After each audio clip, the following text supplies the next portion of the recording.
네, 시청자 여러분 안녕하십니까. 생생한 경제 토크 박희준의 경을 치다. 오늘까지만 박희준 교수 대신에 제가 진행을 하겠습니다. 김민광입니다. 추석 연휴 잘 보내고 계십니까? 오랜만에 친지들과 만나서 어떤 얘기를 나누십니까? 돈 잘 버냐? 결혼은 왜 안 하냐? 언제 할 거냐? 여자친구 있냐? 이런 얘기 많이 하시겠죠. 그런데 그 중에서 올여름 상당히 무더웠잖아요. 그래서 이런 말도 좀 나올 듯 합니다. 너 전기요금 폭탄 맞았냐? 이런 얘기를 물어볼 것 같은데요. 왜냐하면 이 요금뿐만 아니라 이번 여름이 상당히 더워서 전력 대란이 일어났죠. 이 때문에 온 국민이 절전 운동을 펼치곤 했는데 그 결실이 바로 전기요금 폭탄이라는 고지서가 날라오는 이런 불편한 진실 속에 우리가 살고 있습니다.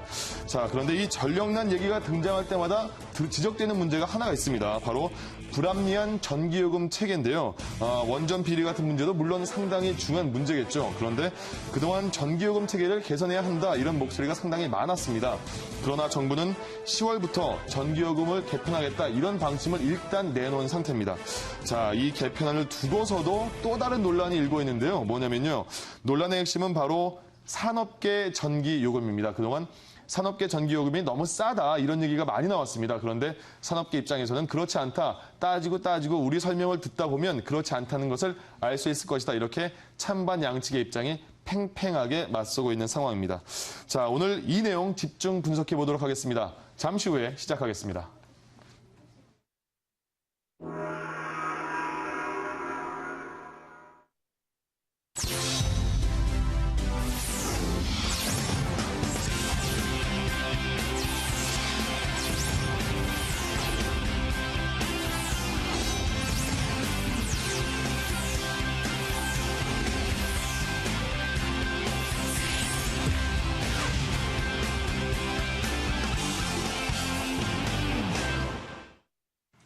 네, 전기요금 개편 논란 어제 오늘 얘기가 아닙니다.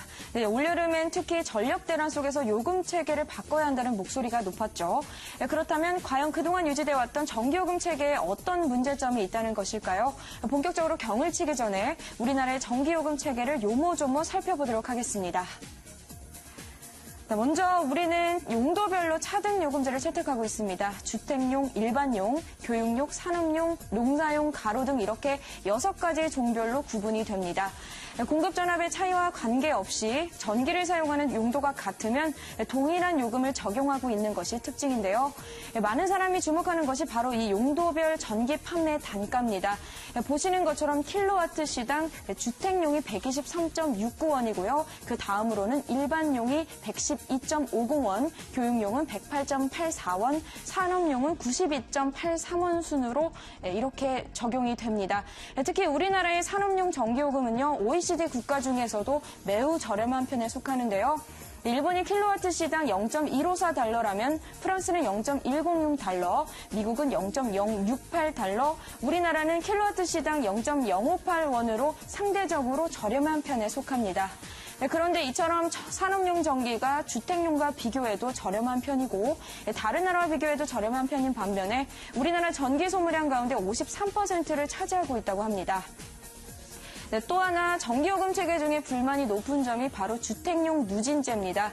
현재 주택용 가구의 약 70%는 원가 이하로 공급되고 있고요. 원가 미달분은 300kW 초과 사용자에게 전가되고 있기 때문에 고객 간 요금 부담의 불균형이 발생하고 있습니다. 주택용 전기요금 누진 체계는 6단계로 구분이 되어 있는데요. 100kW 시당 7.17원의 전기를 600kW를 사용했을 때 전기요금이 211.63원으로 100kW 대비 누진세 증가율이 약 30배에 달합니다. 전기요금 원가가 킬로와트시 103.21원이라면 주택용은 135.87원, 산업용은 92.88원으로 산업용이 더 저렴합니다. 자, 지금까지 우리의 전기요금 체계를 살펴봤는데요. 여러분은 어떻게 느끼셨습니까? 어떻게 개편되어야 한다고 생각하시나요? 네, 이 내용 계속해서 스튜디오에서 이어가도록 하겠습니다. 네, 경을 쳐주세요.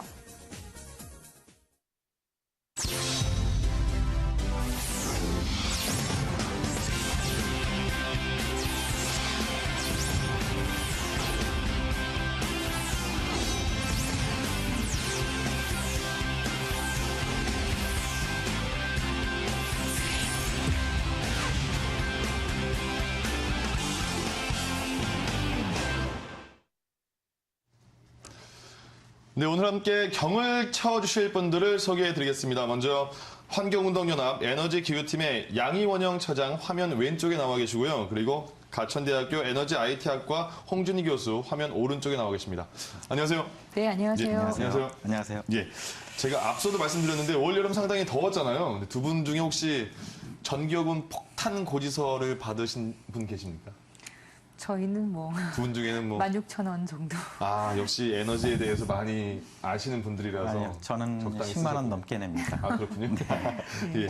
근데 지금 조금 전에 김하빈 캐스터가 전기요금 체계를 설명해 줬는데 기존 요금 체계가 일단 어떤 문제점이 있는지 먼저 짚어보고 시작을 하겠습니다. 먼저 어떤 분이 말씀해 주실까요? 홍준희 교수께서 먼저 하실까요?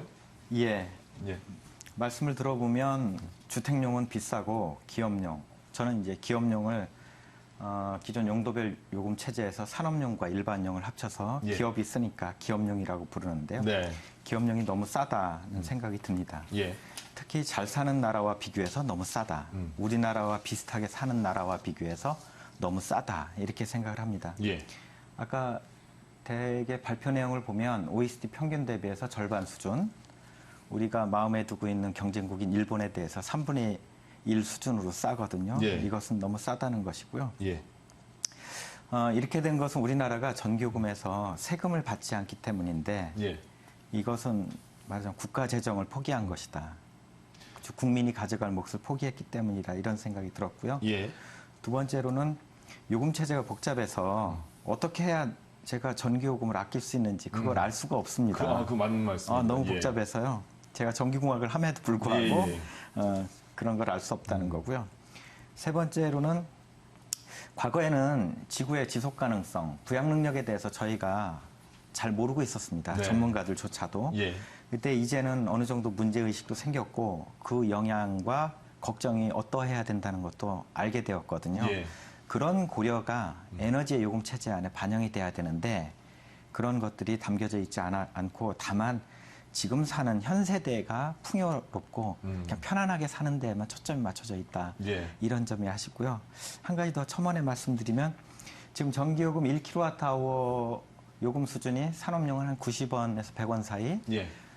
주택용은 평균적으로 130원 정도라고 하지만 실제 네. 도시 중산층은 한 310원 정도 냅니다. 예, 예. 1kWh 더 쓰는데요. 근데 전기 1kWh는 원래 건장한 남자 15명이 1시간 일하는 정도의 에너지거든요. 그러면 건장한 남자 15명을 1시간 부리는 돈이 예. 100원, 130원 혹은 상당히- 300원이라고 하는 거는 이건 현대 기술 문명의 기적입니다. 그렇게 들으니까 항상 예, 싸게 그런 관점에서 느껴집니다. 저는 예. 전력산업과 전기공학에 몸담고 있다는 게 자부심도 있지만 이것이 시장에서 이렇게 값싸게 다뤄지는 거에 대해서 받고 예. 있죠. 네. 정말 억울한 점도 있습니다. 말 못하는 전기라서 너무 막대한 게 아닌가라는 네, 생각이 그렇습니다. 드는데요. 예. 네, 네. 양현영 차장님은 또 어떻게 생각하세요? 전기요금 지금 어떤 문제가 있다고 보십니까? 전기요금이 전기가 그만큼 많은 에너지를 사실은 전달하고 있는 역할을 하고 있는데 특히나 예. 2차 에너지로서 전기를 만드는 과정에서 보통 1차 에너지의 60에서 70%가 그냥 사라집니다. 예. 그러니까 우리는 한 3, 40%를 겨우 쓰고 있는 거예요. 근데 그 전기를 너무 싸게 쓰다 보니까 1차 에너지보다도 더 더 싸요. 낭비하는, 예. 더 싸니까 더 낭비하는, 뭐, 주부들 사이에서 어떤 얘기까지 하냐면, 수돗물보다 생수가 싸서, 그러면은 세탁기를 생수로 돌리지 않냐. 예. 그렇게 전기를 막 쓰고 있는 상황이 발생을 하는 거죠. 네. 그러다 보니까 1인당 전기 사용량이 우리 같은 경제 수준에 비해서 어떤 나라들보다 높은 상황이 되는 거고, 예. 지금 정부의 전력 수급 기본 계획에 따르면 지금 현재 1인당 전기 사용량이 세계 최고가 미국이거든요. 네. 근데 미국이 그만큼 큰 나라기도 하고 전기 소비를 많이 하는 나라긴 한데 그 미국보다도 우리가 더 많이 쓰겠다. 앞으로 2024년이 되면. 예. 그런 계획이 나오는 거예요. 그러니까 전기 과소비가 일상화되는 형태가 되는 거죠. 네. 예, 근데 이게 이제 왜 그러냐면 가격에 대해서 정부가 개입을 하게 되면서 그렇게 된 건데요.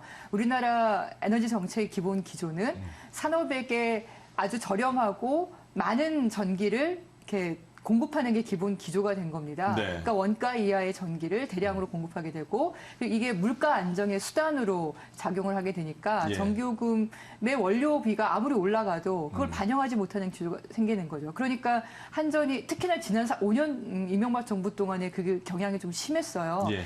그래서 그 전까지는 한전 적자가 매년 한 뭐 1조 이상씩 별로 올라가지 않았는데 5년 사이에 70조가 늘었어요.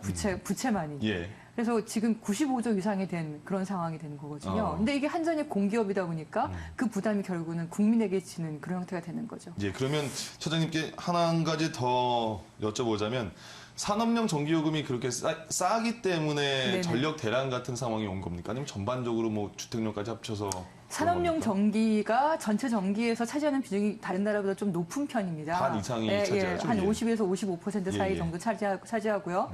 교수님께서는 일반용까지 포함해서 이제 기업용 얘기하셨는데 네. 일반용이 한 20% 전후입니다. 둘을 합치면 거의 80%인 거예요. 예, 예. 그러니까 주택용 전기는 다른 나라에 비해서 좀 굉장히 비중이 낮습니다. 한 네. 15% 안팎이거든요. 예.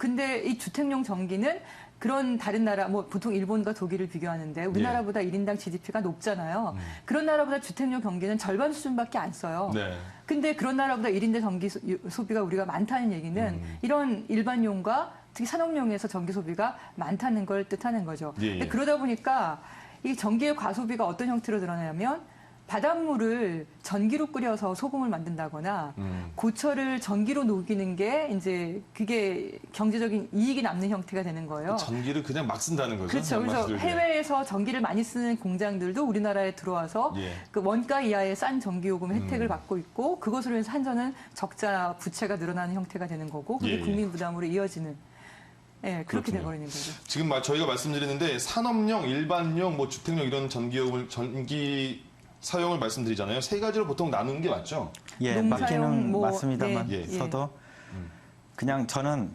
일반 국민이 쓰는 경제 주체 중에 이제 가계 부분에서 쓰는 거를 네. 이제 주택용하고 예.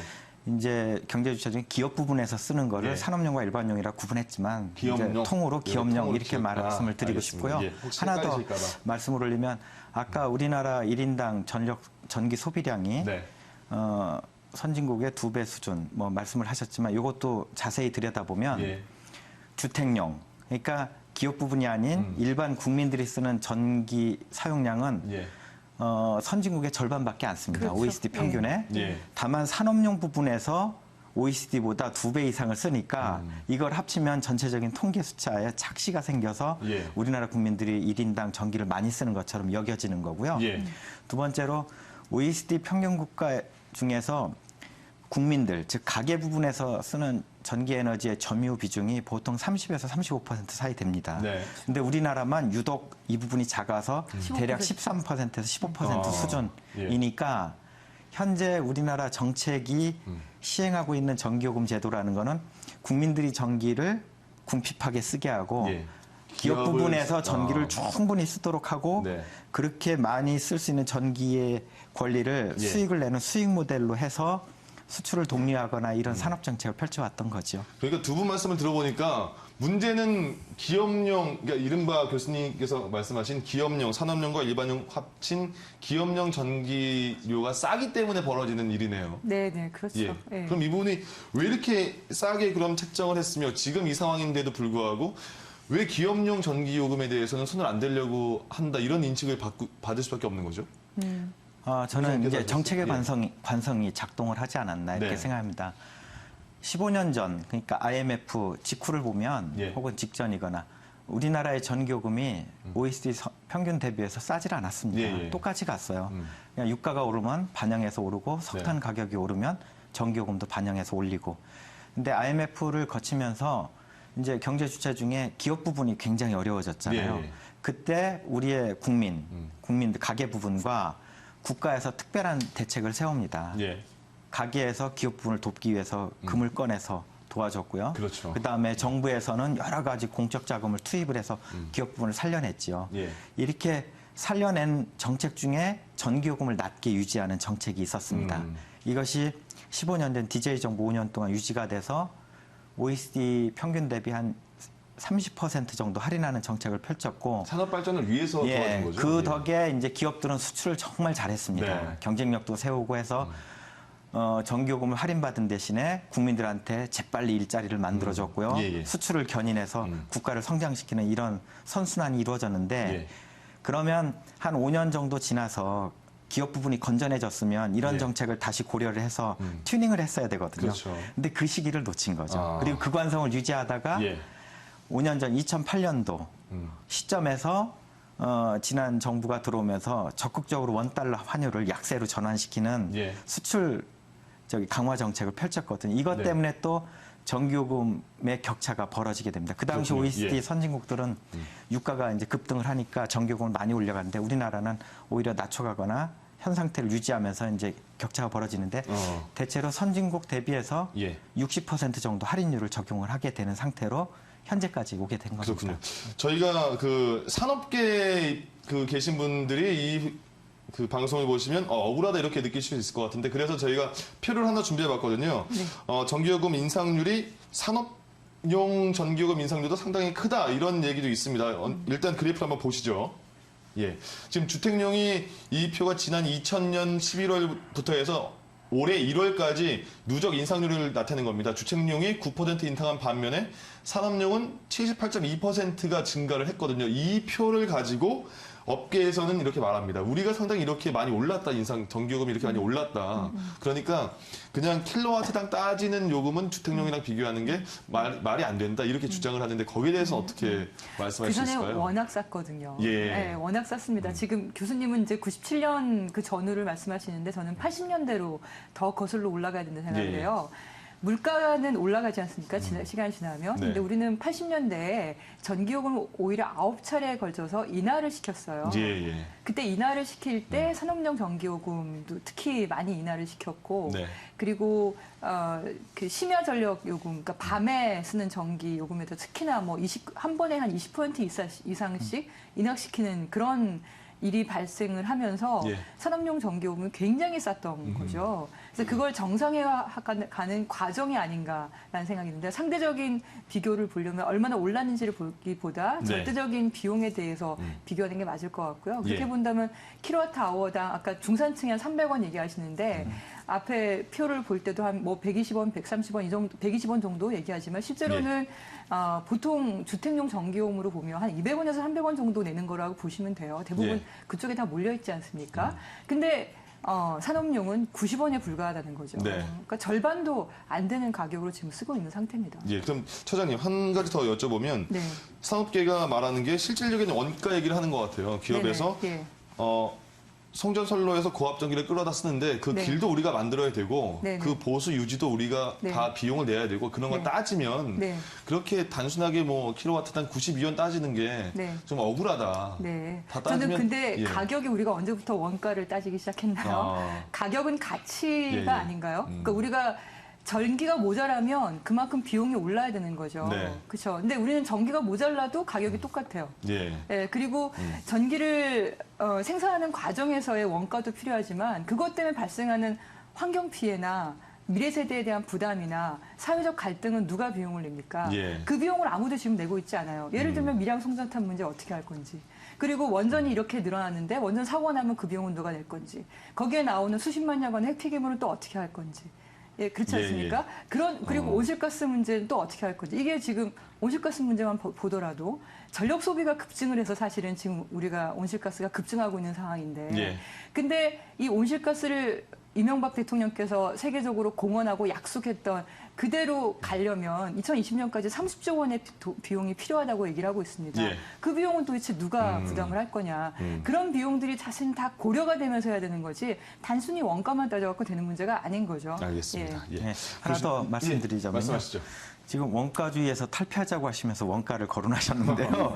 가령 두 분의 생각이 좀 차이가 날 수도 있습니다. 그럼요. 예. 네.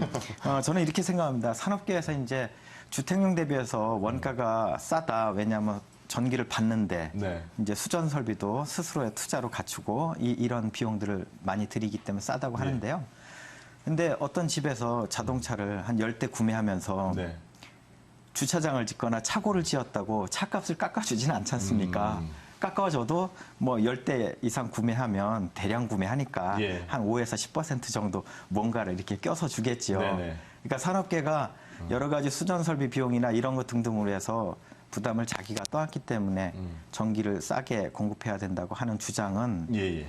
말이 안 되는 주장이고요. 그런 설비들은 전기를 대량으로 이렇게 받기 위해서는 반드시 갖춰야 되는 설비니까 예. 응당 따라오는 것이고 그렇게 따져보면 산업계에서 주장하는 뭐 주택용 대비 우리 원가가 20~30% 낮으니까 그 정도를 고려해야 된다라고 하는데요. 저는 한 20% 정도일 거라고 생각합니다. 네.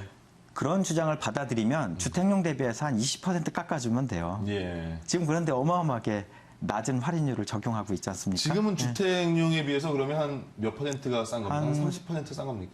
40% 이상 되고요. 40% 주택용도 정도입니까? 전기요금을 따질 때 이제 보통 평균요금 개념을 가지고 말씀들을 하십니다. 예. 그렇지만 경제학에서는 원래 한계비용 관점으로 얘기를 해야 됩니다. 네. 그 한계비용은 추가적으로 1kWh의 전기를 더 쓰고자 할 때 내가 예. 얼마를 더 내느냐 이거거든요. 예. 도시중산층에 310원 냅니다.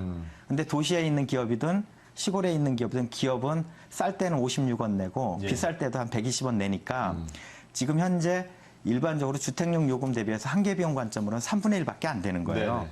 60~70%를 깎아주고 있다고요. 알겠습니다. 이런 점도 고려가 돼야 된다고 생각합니다. 그리고 사실 이게 발전 원가, 단가에 얘기할 수 없. 제가 아까 말씀드렸던 거는 사실 단가나 원가에 포함되지 못하는 사회적 비용에 대해서 분명히 우리가 생각을 해야 되는 거고. 예. 그래서 전기를 소비하는 데 있어서 사실은 유류세 같은 경우에도 석유를 쓰게 되면 발생하는 여러 가지 교통이나 환경 문제에 대해서 세금을 부과하지 않습니까? 그 전기도 마찬가지로 그런 사회적 비용에 대해서 우리가 해결을 하려면 일정 정도의 비용 분담, 뭐 그게 기금의 형태가 됐든 세금의 형태가 됐든 예. 그렇게 하는 게 맞는 거죠. 지금 전기세에는 과세가 되고 있지 않습니까? 네, 되어 있지 않고 3.4%의 전력산업 기반 기금 정도가 되어 있을 뿐이고요. 예, 예. 참고로 독일 같은 경우에는 전체 전기요금의 40%가 세금입니다. 아, 그 그렇군요. 세금의 각종 부담금, 뭐 열병합 발전소에 대한 지원금, 예. 재생 가능 에너지를 확대하는 데의 비용, 뭐 관련한 세금들이 다 이렇게 포함이 되어 있습니다. 그렇습니다. 여기서 용어를 좀 정리하고 예, 예. 싶은데요. 좋습니다. 전기요금이라는 용어하고 네. 전기세를 혼용해서 쓰고 계시거든요. 아, 일반적으로 그렇죠. 국민들께서. 예. 현재의 정확한 표현은 전기요금입니다. 전기세가 없군요. 예, 전기요금은 예. 한국전력이라고 하는 회사가 전기라는 상품을 팔면서 예. 걷는 이제 가격인 것이죠. 이게 우리가 전기요금이고요. 산다는 느낌이 있는 요금이군요. 그렇습니다. 예, 예. 그 안에는 세금이 포함되어 있습니다. 일반적인 부가가치 네, 10%. 세 10%하고 예. 전력기반기금이라고 하는 약간 변형된 형태의 목적세가 부과되어 있는데 예. 이거 다 합쳐서 한 14% 안쪽이거든요. 이제 저는 이것을 독일 정도 수준으로 네. 한 40이나 50% 수준으로 높여야 되는 게 온당하다는 생각이고요. 예. 두 번째로 그러면 더 주택용 강조해서 비용도 올라간다는 말씀인가요? 주택용 비용에 대해서는 예. 세금을 올리되 다른 방식으로 상충하는 다른 아, 정책 패키지를 예. 펼쳐야 지금 된다고 일단 그럼 생각을 기업용 하는 거고요. 말씀하시는 예, 건가요? 기업용에 예, 대해서 예. 말씀. 두 번째로는 저는 기업부에 계신 분들을 비난하고 싶지 네네. 않습니다. 예. 정말 잘하고 계시다고 생각해요. 네. 제가 사장이라도요. 현재 한국전력이 파는 전기라는 상품의 가격 체제를 딱 들여다보면은 예. 백열전구를 LED로 교체하자고 부하 직원이 기획서 올리면 쓰레기통에 처박아 버릴 겁니다. 그리고 머릿속으로는 전기를 많이 써서 생산하는 품목을 찾을 거예요. 그래야 그렇겠죠. 일본도 이기고 중국도 이기고 독일도 이기고 미국도 이겨서 수출을 많이 할 수 있는 거거든요. 예. 기업에 계신 분들은 어쨌든 수익을 내고 그 수익으로 일자리도 만들고 월급도 편안하게 줘서 종업원들 국민들의 이렇게 봉사하고 기업도 네네. 오래 건전하게 잘 사는 기업을 만드는 게 예. 목표잖아요. 그거 잘하고 계시다고 생각을 하고 그러니까 기업 부분에 계신 분들에 대한 비난이나 힐책이 아니고요. 다만 현재의 시장 상황을 그렇게 만들어서 기업 부분에 계신 분들이 마치 운동선수가 스테로이드 주사 맞으면서 기록을 향상시키는 것 같은 예, 예. 그런 플레이를 하도록 만드는 네. 정책의 잘못이 있다는 거죠. 예. 전문가들이 잘못하고 있는 사실은 거고요. 그러다 보니까 새로운 기회를 우리가 놓치고 있는 게 아닌가라는 생각이 드는 거예요. 네. 전 세계적으로 새로운 경제의 성장 동력이라고 말하는 게 에너지 산업에 보통 있습니다. 예. 기술을 통한 것이기도 한데요. 재생 가능 에너지가 왜 확대가 되느냐. 그리고 효율 관련한 에너지 기술이 확대되는 이유. 그다음에 에너지 저장 기술이 확대되는 이유가 사실은 전기요금과 밀접한 관련이 있습니다. 예. 근데 우리나라는 전기요금이 너무 싸다 보니까 이런 관련한 새로운 에너지 산업이 거의 발 디딜 틈이 없고 재생가능 에너지에 대한 것도 내수 시장보다는 해외 수출을 위주로 생각을 하는 거예요. 예. 근데 국내 전기요금이 너무 싸기 때문에 굳이 다른 걸 벌어지는 생각할 필요가 없다 이렇게 그렇죠. 인식할 수도 있는 거군요. 전기를 많이 써서 예. 할 수 있는 산업 경쟁력을 통해서 이익을 버는 형태의 예. 기업만 계속 살아남게 되는 거죠. 근데 그게 언제까지 가능할 것이냐. 저는 그게 지속 가능하지 않다고 보는 거죠. 예, 예. 하나 더 말씀을 드리고 싶은 예. 게 있는데요. 보통 전기를 잘 만들어내는 기술이나 제품, 그다음에 전기를 아끼는 기술이나 제품의 시장 규모가 어마어마합니다. 예. 제가 2009년도에 추산해 봤을 때 부제알렌 리포트에 근거해서 보면 2030년도까지 1경원 정도였습니다. 일경. 경이란 조 단어, 이상의 그죠? 경이잖아요. 조가 예, 예. 만 개, 예, 예. 만조 원이 1경원입니다. 네. 그런 정도 엄청난 시장이 있고요. 좁혀서 말씀을 드리면 이제 백열 전구를 대신하는 LED 이제 조명등이 있는데 LED 조명등이 2020년도에 시장 규모가 맥킨지 보고서에 의하면 110조 원 이상입니다. 예. 110조 원 이상이라는 건 디지털 TV 시장하고 맞먹어요. 앞으로 남은 7년 사이에 이 110조 시장의 70%가 LED로 전환된다고 합니다. 예. 백열 전구는 이제 사라졌고 생산 형광등도 중단으로 LED로 됐잖아요. 전환되는데 예. 이 시장에서의 우리나라 기업의 경쟁력 해외에 나가보면 어디 입찰에 참여할 자격을 갖추지 못할 왜 정도 떨어져 그런가요? 있습니다. 왜냐하면 전기요금이 워낙 싸니까 아. LED 산업 부분에 투자라든지 비즈니스가 제대로 성립을 안 하는 것이고요. 예. 그러다 보니까 기존 LED 기업들이 정부 보조금, 조달 시장에 기대어서 연명하고 있거든요. 예, 예. 이런 데서 국가가 시장이 이 놓치는 만들어지지 시장이 않는 거죠. 많은 그러니까 상황이 있죠. 말씀하신 것처럼 전기요금이 싼 데서 우리나라 나름대로 산업 경쟁력이 과거에 있었다면 예. 그게 계속될 수가 없는 상황이고 새로운 산업들을 만드는 그런 패러다임의 전환이 필요한데 예. 거기서의 정부의 역할이 무엇보다 중요한 상황인데 그 타이밍을 놓치면 안 된다는 겁니다. 예. 지금 주택에는 그 누진제가 적용되고 있잖아요. 전기요금 누진제가 적용되고 있는데 산업용에서는 그렇게 적용되지 않고 있는 거에 대해서 이 또한 형평성에 문제가 있다 이런 지적도 나오고 있거든요. 이 부분은 어떻게 보세요? 글쎄요, 양희원 저는 소장님? 산업용에 누진제를 부과한 나라는 없는 걸로 알고 있어요. 아, 예. 그래서 산업용에까지 누진제 부과까지는 저는 생각하진 않고요. 다만 일반용이 보통 이제 상업이나 그 빌딩들이거든요. 여기에는 최소한 3단계 정도 누진제는 필요하지 않을까. 왜냐하면 일반용의 전기 소비가 급증한 이유가 예. 냉난방 문제입니다. 요즘에 신축 건물들은 다 유리 건물이죠. 예. 근데 유리 건물은 효율이 굉장히 떨어지는 건물이에요. 빗 들어오면 그대로 투가 되고 예, 그러니까요. 굉장히 여름엔 덥고 겨울엔 굉장히 춥고. 근데 그렇게 덥고 추운 거를 전기로 냉난방을 하는 안 겁니다. 덥고 안 춥게 하니까. 예. 근데 그걸 전기로 냉난방하는 거는 굉장히 효율이 떨어지는 네. 방식이거든요. 우리가 에너지를 생각할 때 단순히 전기나 뭐 일체 에너지를 공급하는 형태로만 생각을 하는데 예. 그게 아니라 에너지를 서비스 관점에서 볼 수가 있어요. 그러니까 25도 전후에 쾌적한 실내를 유지하는데 굳이 에너지를 투여하지 않아도 건물만 잘 지어도 가능하거든요. 그게 세계적으로 이미 일반화되어 있는 뭐 패시브 하우스나 저에너지 주택에 대한 건데 이 시장도 우리나라는 굉장히 지지부진해요. 이유가 전기요금이 싸기 때문이죠. 그렇군요. 그래도 건물만으로 뭐 온도를 낮출 수 있다 이래도 에어컨 안 달면 뭐 사람들이 안 찾을 것 같은데요. 근데 누진제에 대해서는 조금 드리고 싶은 예, 말씀이 예. 있습니다. 저는 누진제처럼 좋은 제도가 없다고 생각합니다. 기본적으로 지금 누진제는 주택용만 돼 주택용만 있잖아요. 예. 보더라도 누진제는 굉장히 좋은 제도다. 왜냐하면 기본적으로 제한된 자원인 에너지의 지속 가능성을 이렇게 늘려주거든요. 예. 그리고 에너지를 아낄 수 있도록 소비자의 행동을 제약을 하고요. 네. 선진국에서 누진제를 산업용에 적용하지 않는다고 해서 우리나라도 그러한 정책을 따라야 된다. 이거 저 반대입니다. 그럼 교수님께서 제가 시장주의자이고 해야 된다. 그럼요. 산업용도 가능하면 누진제를 적용해야 되고요. 여기서 정확히 갈리는데요. 예. 아니, 뭐 저도 뭐 생각해 볼 수는 있지만 그거는 참 논점은 많을 것 왜냐하면 같습니다. 에너지 부분에서 지난 100년간 에너지 부분에 대해서는 글로벌 경제에서 엄청난 보조금을 줬습니다. 네. 심지어 우리나라보다 전기요금이 2배, 3배 높은 나라도 예. 세세히 항목을 들여다보면 에너지 부분의 보조금을 무지하게 많이 줬고요. 산업혁명 이래로 세계 경제의 급성장은 이 저렴한 에너지, 아까 말씀드렸지 않습니까? 성인 남자 15명에 예. 그게 얼마나 일을 그렇죠? 하는 1kWh. 1kWh 단돈 100원, 50원에 예, 예. 썼었으니까요. 이것이 세계 경제를 견인시킨 동력이었거든요. 네. 그렇지만 지금 와서 생각해보면 얼마나 낭비를 한 거겠습니까? 이제라도 선진국들이 정신을 차려서 예. 누진제를 도입해야 되고요. 그 누진제 도입의 선진 사례로 대한민국의 누진제 이렇게 검토해 볼 만하다고 생각을 합니다. 양희원 오히려. 처장님께서도 이 부분에 대해서 조금 더 네. 구체적으로 말씀해 주셔야 될 것 근데 이제 같은데요. 예를 들면 산업 같은 경우는 업종에 따라서 그게 굉장히 차이가 나는 거니까요. 일반적으로 우리가 뭐 냉난방용 전기를 많이 쓰는 그런 상업용이라든지 주택용 같은 경우는 그 사용하는 그 가전제품이라든지 그 분야가 일정하지 않습니까? 근데 산업은 많이 쓰는 쪽과 그렇지 않은 쪽이 업종에 확 갈리니까 예. 하여튼 이거는 좀 고민을 좀 예, 해봐야 될 것 그렇게 같아요. 이제 예. 현실적인 점만 말씀하시는데요. 아, 저는 제가 조금 더 갑자기- 관점을 키워서 예, 예. 이제 지구적 관점 네네. 혹은 인류 문명의 관점에서 생각을 네.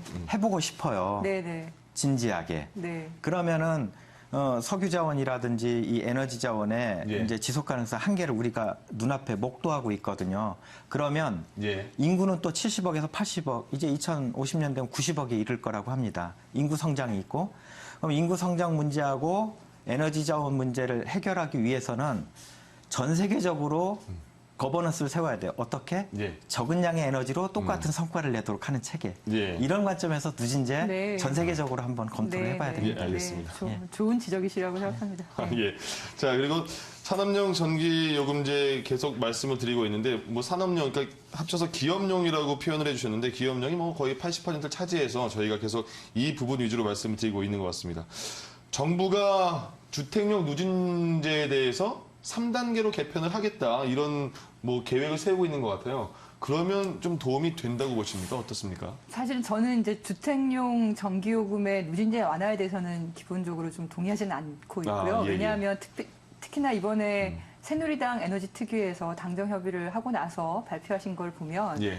그러니까 위는 굉장히 많이 깎아주고 또 위는 밑에는 이렇게 올리는 형태가 돼서 그러니까 조금 쓰는 사람들에 대해서는 올리고, 네, 요금을 올리고, 많이 쓴 사람에 대해서 좀 깎아주는 꼴이다. 한 뭐 20만 원 내는 사람은 한 10만 네. 원대로 떨어지고 3, 4만 원 내는 사람은 5, 6만 원대로 올라가는 형태인 거예요. 예, 예. 근데 우리가 주택용 전기 소비가 네. 상대적으로 다른 전기 소비보다 좀 별로 늘어나지 않았어요. 그 중에 예. 하나가 누진제의 역할이 있었던 거거든요. 아, 특히 겁나니까. 밑단위가. 그래서 아까 말씀하셨던 한계 비용이라는 게 킬로와트아워당 한 300원 정도였다고 우리가 보고 있거든요. 예, 예. 근데 그 이상 되는 500킬로와트아워, 600킬로와트아워 쓰는 쪽을 밑에 있는 300킬로와트아워랑 비슷한 수준으로 이렇게 낮춰버리면 네. 전기 소비가 제가 보기엔 폭발적으로 늘어날 것 같습니다. 아, 그렇군요. 예, 예. 어떻게 보세요? 거기에 대해서는 좀 다른 생각이 예, 있는데요. 예. 기본적으로 부자도 국민이니까 너무 과한 형벌적 요금제도를 적용하는 건 온당하지 않다. 두 분의 다양한 생각하고요. 생각들이 저희가 듣기에는 더 좋습니다. 여러 가지 네, 네, 생각할 수 네, 있는데. 예. 그래서 부자들이 현재 너무 과한 누진제 적용을 받는 거 맞고요. 아, 예. 이거를 조금 낮춘다고 해서 네. 뭐 밥을 부자라고 해서 3끼 먹던 걸 갑자기 10끼 먹지는 않지 않습니까? 교수님 부자십니까? 아, 저는 스스로 부자입니다. 그런데 예. 누진제를 3단계로 해보니까요. 저소득 계층에 대해서 조금 어려움이 있습니다. 예. 그러니까 이렇게 조금 깎아줘서 대략 제 생각에는 평균적으로 한 10에서 15% 사이에 전기요금을 감면해주면 예. 어려운 가게 살림에 다만 연간 보니까 가구당 한 5만 원 정도 수준 되거든요. 예. 보탬이 될 수 있는데 3단계 요금 제도는 그게 잘 설계가 안 돼요. 그러니까 누진 제도를 한 4단계 정도로 하면 예. 이렇게 소득 수준이 낮은 계층에 대해서 배려를 잘 할 수 있고 또 부자라고 해서 너무 심하게 다루지 않는 그런 현명한 제도가 만들어질 수 있다고 생각을 합니다. 예, 예. 뭐 여기 대해서 하신 말씀 있으신가요? 전기의 열 소비가 네. 지금 문제가 되고 있거든요. 전기 열 소비라고 하는 건 전기가 만들어지는 과정에서 열이 먼저 발생을 해요. 예. 열을 먼저 만들죠. 그다음에 그걸 터빈을 통해서 전기공학자 너무 잘 아실 텐데 전기를 만들어서 쓰는데 우리가 그 전기를 다시 또 열로 바꾸는 지금 행태가 예, 늘어나면서 문제가 되고 있지 그러네요. 않습니까? 네.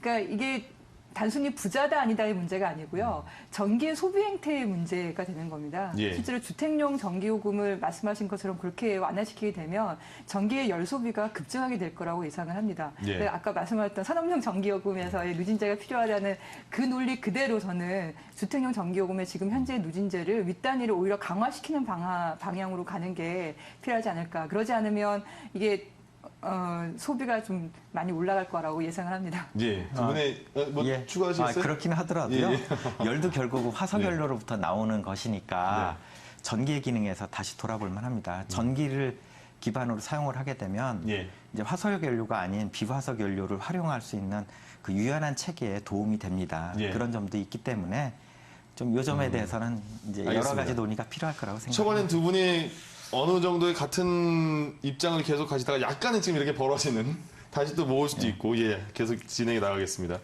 이번에 전기요금 개편안과 함께 등장한 게 바로 뭐 연료비 연동제잖아요. 연료비 연동제에 대해서 먼저 정의를 내려주시고 시작해 주시면 좋을 것 같은데 어떤 네, 부분 있을까요? 연료비 예. 연동제는 말 그대로 연료비가 올라가면 그만큼 네. 전기요금도 따라서 올라가는, 연동시켜서 올라가는 형태를 말하는 건데요. 예. 이 얘기는 벌써 10년 전부터 나왔던 얘기이고 특히나 유가가 많이 올라갔을 때 거기에 맞춰서 전기요금도 같이 올라가는, 그러니까 반영이 됐어야 되는데 그러지 얘기는 못한- 나왔는데 실행은 아직까지 안 된 네네, 거죠. 안 됐던 예. 거고 이제 와서 이제 지난번 그 당정협의 과정에서 얘기가 되긴 했지만 우선순위에서 저는 좀 이게 먼저는 아니다.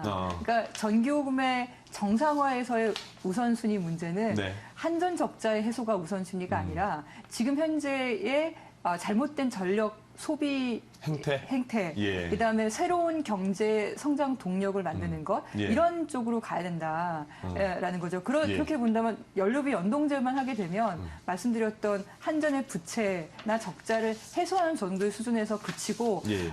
우리가 주요하게 지적했던 전력난의 문제라든지 전력 수급의 문제, 새로운 경제 성장의 동력을 확대시키는 문제 예. 이런 것들은 제대로 진행되지 못하는 거죠. 조금 전에 두 분이 말씀하신 게 약간 비슷한 거로 들리는 게 그 누진제에 대해서는 어느 정도 긍정적인 효과는 있다고 말씀하셨잖아요. 누진제를 좀 더 강화하면 다른 대체 에너지 개발할 그런 효과도 많이 나타날 수 있을까요, 그럼? 예, 그렇습니다. 어떤 부분이 있을까요? 일단 누진제에 무관하게라도 전기요금을 상당한 수준으로 높인 올리면, 나라가 있습니다. 예.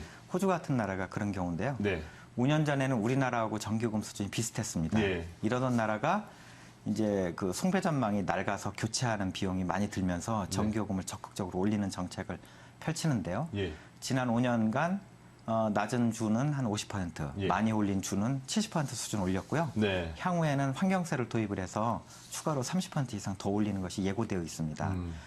5년간 이렇게 했더니 첫 번째로 전기 수요가 줄기 시작을 했습니다. 못 쓰겠죠, 비싸니까. 예, 비싸서. 네. 그다음에 특히 송배전망을 통해서 거래되는 전기의 총 거래량이 예. 30% 정도로 아주 인상적인 수치로 줄어들었습니다. 세 번째로는 5년 전에 호주라는 나라에 딸랑 한 2만 대 정도 태양광 발전 시스템이 있었는데요. 늘었군요. 예, 그게. 이게 2012년에 딱 5년 만에 100만 대로 늘었습니다. 예. 어마어마한 증가율인데요. 그러면서 총 용량 2.3기가와트, 하드웨어 시장만 한 5조 원 이상의 신규 시장이 생긴 거죠. 예. 이런 것들이 호주에 있는 중소기업이나 국민들의 일자리에 도움이 됐을 거라고 저는 생각합니다. 일단 국민이 입장에서 느끼기에는 전기 요금 올리면 별로 좋지 않을 것 같다는 건 기본으로 느껴지잖아요. 근데 올릴 수밖에 없는 이유를 이렇게 말씀해 주시니까 이게 맞는 것 같기도 하고. 그러니까 어떻게 제가 되는 말씀드린 것도 호주 하고. 사례를 보면 전기요금을 올렸을 때 예. 국민뿐만 아니라 기업 부분도 매출이 늘어나는 효과가 있다. 이렇게 매출과는 이해를 하시면 어떤 좋- 연관이 될까요? 제가 현대경제연구원하고 스터디를 예. 했는데요. 산업용 전기요금을 대략 한 그때는 과격하게 한 네. 100%, 지금의 예. 2배로 올리는 시나리오를 상정한 예. 후에 그렇게 만들어진 재정을 에너지 효율을 개선하는 사업에 정부가 적극 투입하는 시나리오에 대해서 네. 기업 부분에 얼마나 이득이 가는지 조사를 했습니다. 예. 기업 부분은 대략 향후 5년간 한 90조 원 정도 전기요금을 더 내는데요. 네. 매출이 무려 168조 원 정도 늘어났습니다. 그런데 왜 그리고- 기업들은 기업의 전기요금을 올린다고 하면 그렇게 그러니까 반대를 가령 하죠? 뭐 특정 기업 집단을 거론할 수는 없지만 어떤 예. 기업 집단이 여러 가지 제품을 생산합니다. 네. 그러면서 전기요금 많이 내죠. 그 전에 뭐 1,000억 원 내던 전기요금이 1,500억으로 늘어나면 예. 다른 부분에서 어떻게 되냐면 그 기업 집단이 운영하는 건설사는 그린 빌딩 많이 팔리고요. 네. 패시브 하우스 많이 팔리고요.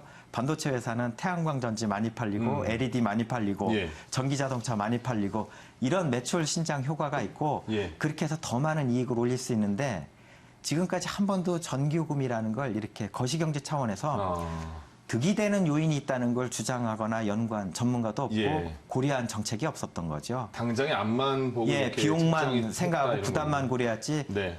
그것 때문에 가령 뭐 안쓰러운 이야기입니다만서도 최근에 어떤 전자 회사에서 가스 유출이 새서 예, 예. 환경적으로 문제가 되었을 때 환경부가 규제를 강하게 제재를 했거든요. 예. 그랬더니 당장 그 분야의 인력 150명이 취직이 되고 아하. 그 분야의 새로운 제품들이 엄청나게 팔려 나갔습니다. 예, 삼성이라고 말해도 될 것 같습니다. 아닌가요? 예, 다 아니까요. 이런 것이 전기요금에 대해서 적절한 정도의 세금 예. 이것으로 해서 국가 경제에 오히려 도움이 되고 기업 부분에도 도움이 되는 길이 만들어질 수 있다. 이런 것을 한 번 더 말씀드리고 우리나라가 싶습니다. 재생가능 에너지 잠재량이 굉장히 높은 나라예요. 네. 그러니까 우리가 에너지 잠재량이 별로 부존 자원이 없는 나라라고 우리가 인식을 하고 있지 않습니까? 근데 그거는 화석연료를 얘기하는 거고요. 우리는 우라늄도 없고 석유도 없고 석탄도 이젠 거의 다 떨어진 상태죠. 하지만 재생가능 에너지, 특히나 태양광은 굉장히 좋은 나라입니다. 그러니까 독일이 전 세계적으로도 태양광 발전이 굉장히 많이 성공을 하고 있지만 네. 독일보다 우리가 30% 이상 일사량이 좋아요. 네. 그리고 기술적 잠재량이라 그래서 부존 잠재량도 아니고 현재의 기술로 시스템 효율을 다 반영한 그런 잠재량을 봤을 때 2030년에 우리가 쓴다고 생각하는 최종 에너지의 3배가 현재로도 있습니다. 근데 왜 태양광 발전이 우리나라는 안 될까? 전기료가 싸서. 전기요금이 싸니까 예. 굳이 태양광 발전을 설치할 필요를 못 느끼는 거예요. 그리고 한편으로는 태양광 발전을 시작을 하려면 예산 투자가 초기에는 필요하겠죠. 네. 그 초기에 그 예산 투자를 하는 비용이 별로 없는 겁니다. 책정이 안 돼 있는 겁니다. 당장에 또 부담스럽게 느낄 수도 있겠네요. 그렇죠. 근데 그런 거를 독일이 했던 것처럼 재생가능 에너지에서 전체 전기요금의 8.5%를 재생가능 에너지 지원 기금으로 지금 삼고 있거든요.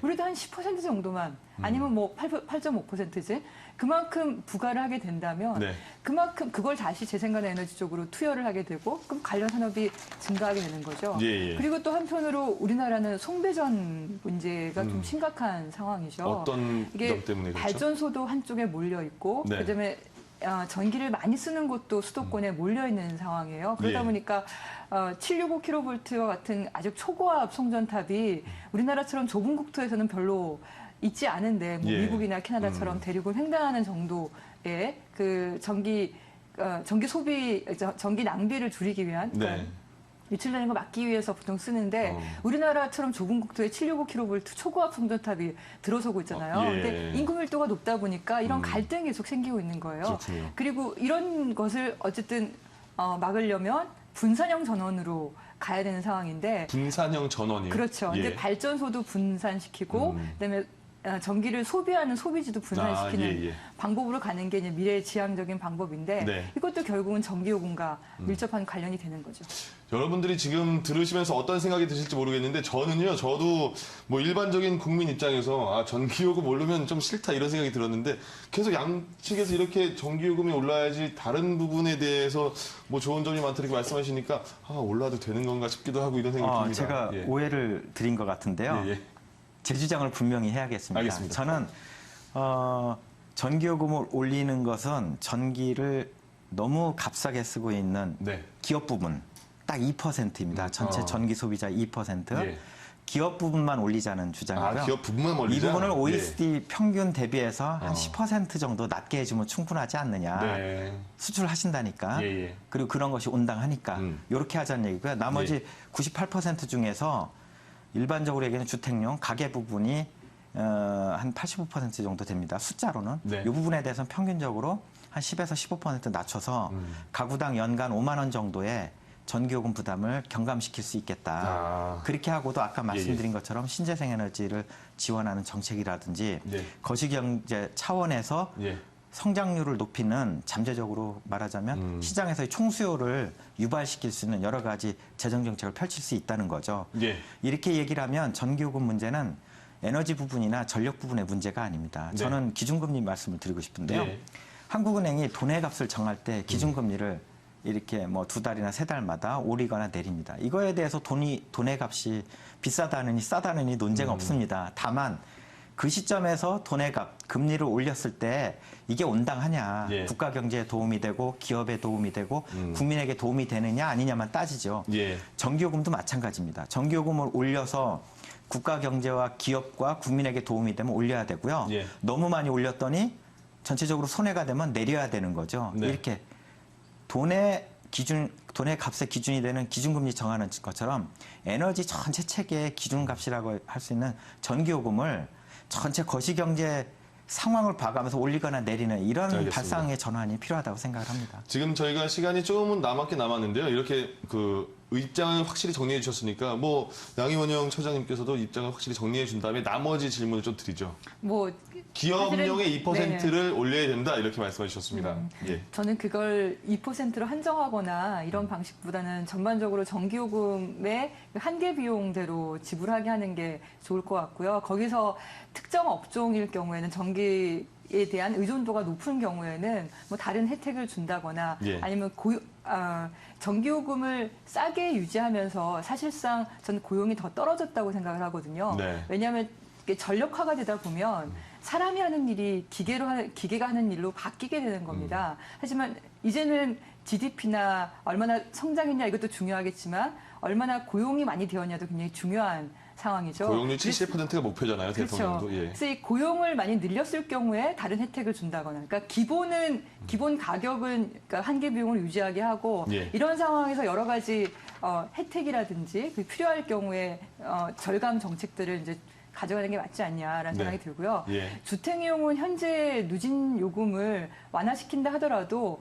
오히려 저는 윗단위를 완화시키는 것보다 전반적인 그 시스템 그걸 뭐 6단계를 4단계로 나눈다고 하더라도 그러니까 완화시킨다 하더라도 그 비용 측면에서는 좀 지금하고는 달라야 되지 않을까 생각이 드는 겁니다. 그걸 킬로와트아워당 여전히 주택용은 120원이다, 130원이다. 이건 이제 현실과 다른 거라는 생각이 들거든요. 분명히 예. 한 200원에서 300원 정도 우리가 지불하고 있다는 그 통계를 알려줘야 되고요. 예. 왜 그러냐 하면 산업용에서 보통 전 세계적으로 봤을 때 산업용과 가정용의 비율을 보통 얘기를 합니다. 한 예. 60% 정도, 60에서 70% 정도를 차지한다고 얘기를 하거든요. 그랬을 때 우리나라 산업용 전기요금이 한 90원 정도인 게 정당한 이유 중에 하나가 주택용이 120원 정도 되니까 예. 그렇다고 얘기를 하는 주장이 나오는 거예요. 근데 그게 사실 통계를 좀 교묘하게 활용했다고 저는 생각을 하거든요. 근데 네. 실제 주택용 요금의 한기 비용은 그렇지 않다는 거죠. 그렇다면 산업용 요금도 거기에 맞춰서 올리는 게 맞지 않냐는 생각이 듭니다. 알겠습니다. 저희가 계속 이렇게 전기요금을 올려야 된다, 어느 부분은 올려야 되고 어느 부분은 합리화시켜야 된다 이런 말씀을 드리고 있습니다. 근데 전기요금 현실화 문제도 물론 중요합니다. 그런데 그 밖에 이제 뭐 ESS라는 저희가 듣기엔 새로운 용어도 나오고 뭐 스마트 플러그, 스마트 그리드 이런 뭐 신용어들이 나오잖아요.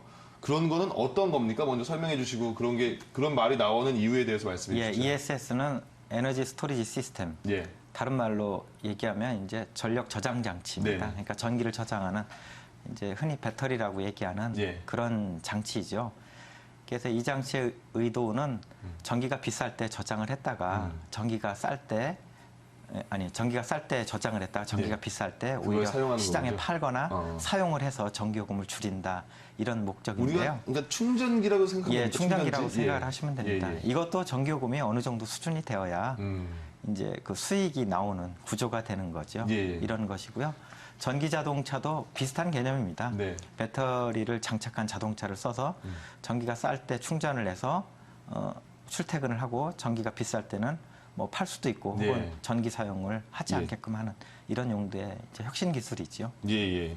그러니까 스마트 그리드 이런 문제 그 얘기도 나오잖아요. 그게 뭐 현실적으로 어떻게 현실화 가능성이 상당히 좋은 겁니까? 그러니까 가능성이 큰 겁니까? 어떻습니까? 사실 뭐 홍준희 교수님이 그쪽 전문가시니까 예. 스마트 그리드 등들도 다 이렇게 퉁쳐서 아까 전기를 아끼거나 네. 전기를 잘 쓰게 하거나 전기를 만들어내는 기술군에 속하고요. 예. 그런 것들이 잘 되기 위해서는 수익의 기반이 되는 전기요금 자체가 높아져야 됩니다. 예. 그러면 이제 스마트 그리드 같은 것들이 이제 어디에 설치했을 때 투자 대비 수익률이 20%가 넘어가고 투자 원금을 회수하는 기간이 2, 3년밖에 안 걸려서 사장님도 기꺼이 투자하고 이렇게 되는 거죠. 계속 말씀하시는 전기요금이 올라야 된다는 것은 산업용, 기업용 전기요금 말씀하시는 거죠? 기업 이제 한계 비용 관점에서 산업용 네. 스마트 그리드 얘기가 결국에는 실시간으로 얼마나 전기가 그러니까 공급이 되고 수요는 얼마나 되는지를 그 소비자 개개인이 다 알 수 있는